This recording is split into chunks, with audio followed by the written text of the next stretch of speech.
Hello friends, आइए जानते हैं ए टू जेड के अल्फ़ाबेट का नंबर क्या है। जैसा कि हम सभी को पता है, A B C D E तक तो सबको पता होता है। जैसे यहाँ पर ए का 1, बी का 2, सी का 3, डी का 4 और ई का 5। अब हमें आगे बढ़ना चाहिए। जैसे एफ़ है, एफ़ को हम 6 बना सकते हैं। यहाँ पे देखिए हमने बना रखा है एफ़ और इसमें हमने एक गुना जोड़ दिया है 6। इससे आप याद कर सकते हैं कि एफ़ का होता है 6। जी, जी का 7, यहाँ से देखिए हम जी को यहाँ से 7 कर दिए हैं। एच का 8, इसको हम डिजिटल 8 बना के याद कर सकते हैं। ऊपर लाइन और नीचे लाइन जोड़ के हमने डिजिटल 8 बना दिया है, तो एच का 8। आई का 9, जिसमें ऊपर गोला बनाकर यहाँ लाइन खींच देंगे तो आई का 9। आप ऐसे भी याद कर सकते हैं आई 9। ओके। की का 11 होता है। जैसे ये 2 डंडे हैं, इस 2 डंडे को हम यहाँ ऐसे 2 डंडे हैं, यहाँ से उठा के हमने यहाँ करके इसको 11 बना दिया। एल का 12 होता है। 12 हमें याद करने के लिए, जैसे लव कुश जो थे श्री राम के बेटे, वे 12 ईयर के जब थे तब वे पहली बार अयोध्या गए थे। अब आता है एम का होता है 13। जैसे एम है यहाँ पर है, तो एम को हम ऐसे, ये ऐसे 3 है, इसको हमने उधर का ऐसे 3 लिख दिया, तो ये हो गया 13। एन को हम रोमन नंबर से याद कर सकते हैं। जैसे है 14, जैसे देखो ये 4 है, इसको 14 करके याद कर लो। ओ का होता है 15 होता है ओ का। तो जैसे हम 15 का टेबल में अगर हमें 150 लिखना हो, तो हम इसके आगे ओ लिखें या 0 लिखें, 150 ही दिखेगा। तो हम इसको इस तरह इस ट्रिक से याद कर सकते हैं।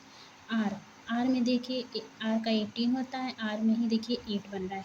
देखिए आर है, अगर इधर गोला करेंगे तो 8 बन जाएगा और ये 1।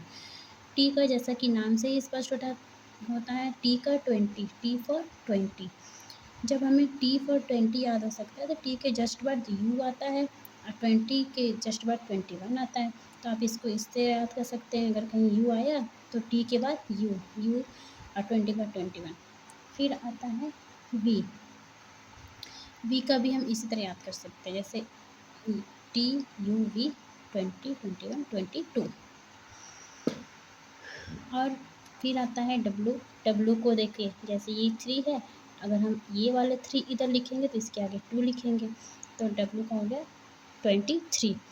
अब जैसा कि हमें पता है कि एक्स वाई जेड ये सबको पता होता है, 24, 25, 26। ठीक है, लास्ट में है तो 24, 25, 26। बस हमें थोड़ा सा ये याद करना होगा जे, पी, क्यू और एस का। जैसे जे फॉर 10 है, जे फॉर हम किसी का नेम से याद कर सकते हैं, किसी की स्कूल से नाम याद कर सकते हैं, जैसे जूही, जोया, इससे हम याद कर सकते हैं। किसी के फ्रेंड रिलेशन में किसी का आप नाम हो, तो आप जैसे उसको 10 नाम देकर याद कर सकते हैं। ऐसे ही पी से आप याद कर सकते हैं, पी का 16 प्रिया, पिंकी, पूनम, पूजा, जो भी है आप उसको दे सकते हैं, उसका नाम 16, इससे आपको याद हो जाएगा। क्यू का 17, ये भी जैसे आप क्यू फॉर क्वेश्चन होता है, तो आप इससे याद करेंगे कि क्यू है, कहीं भी क्वेश्चन सॉल्व कर रहे हैं तो आप वहाँ पर एक बार माइंड में ज़रूर ला लेना कि क्यू का था, तो कहीं हमने क्यू का नंबर 17 पढ़ा था, तो क्यू का 17, इस तरह याद हो जाएगा। एस है, इसको भी आप नेम से कर सकते हैं, जैसे किसी का नाम सीमा, संगीता, सुनील, सोनू, ये सब होता है। स्नेहा, आप इस नाम से कोई सा भी नाम हो, आप जो ऐसे पढ़ता हो आप उस नाम से 19 याद कर सकते हैं।